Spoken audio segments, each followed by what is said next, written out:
Good morning! Maaga nga pala kaming gumising ni Ninang Thea. Literal na bagong gising yung voice over ko kasi kagigising ko lang talaga. Pag normal na araw at may pasok sa work, tamad na tamad bumangon. Pero kapag nasa bakasyon, ang aga gumising. Hindi ko bibitawan na.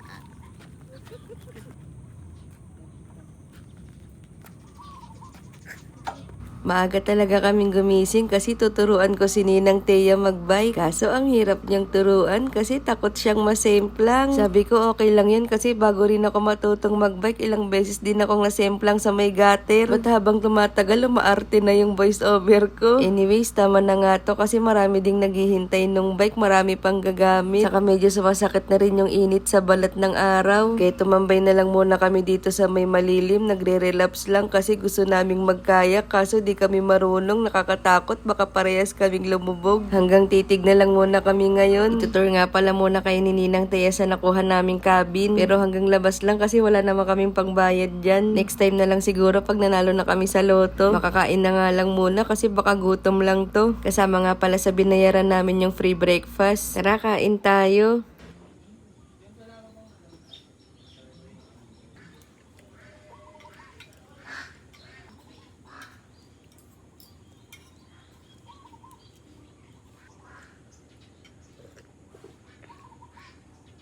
Pagkatapos namin kumain, may free activities din silang archery. Hindi talaga kami marunong gumamit nito dahil first time lang namin. Buti na lang nandyan si Kuya para mag-guide sa amin. Ay, ganito pa ganito. Tapos huwag niyo po ititwist yung body. Kailangan nakaganyan yung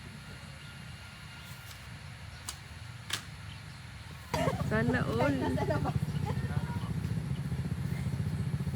Dito pala magaling si Ninang Thea, wag ka na magbike, dito ka na lang. Nagtry din na on tumira pero walang tumama, siguro magbabike na lang ako. Hindi yata para sa akin to, kahit man lang sa poste, walang tumama. Nahirapan tuloy hanapin si Kuya yung bala, hindi na namin alam saan napunta. Ayun, may tumama, ang galing kong tsumamba. Naawa na nga kami kay Kuya magpulot ng mga bala, kaya sabi ko kay Ninang Thea mag-fishing na lang kami. Wala tayong lagayan, may lagayan ka isda. Wala akong gloves. At pala nang Ibalik mo. nahuli na eh. Muntik pa kaming mag-break ni Ninang Thea dahil sa tilapia. Nagpapanik na kasi kami dyan, hindi namin alam saan ilalagay yung nahuling isda. Naantay pa kasi naming bumalik si Kuya na nag-guide sa amin dito. Kumuha pa kasi siya ng gloves. Ayaw pa kasing magkamay, kala mo naman mga anak ng kontraktor. Kaya habang wala si Kuya, yung mga nahuhuling isda, binabalik muna namin sa tubig. Libre nga rin pala mag-fishing dito kapag naka-staycation ka. Bali yung mahuhuli namin, ikikilo nila 150 per kilo nga pala. Tapos choice mo kung iuuwi mo siyang ganyan o ipapaluto mo, another 150 pesos. Dami naming nahuli, feeling ko 5 kilo to. O siya, hanggang dito na lang. Paalam!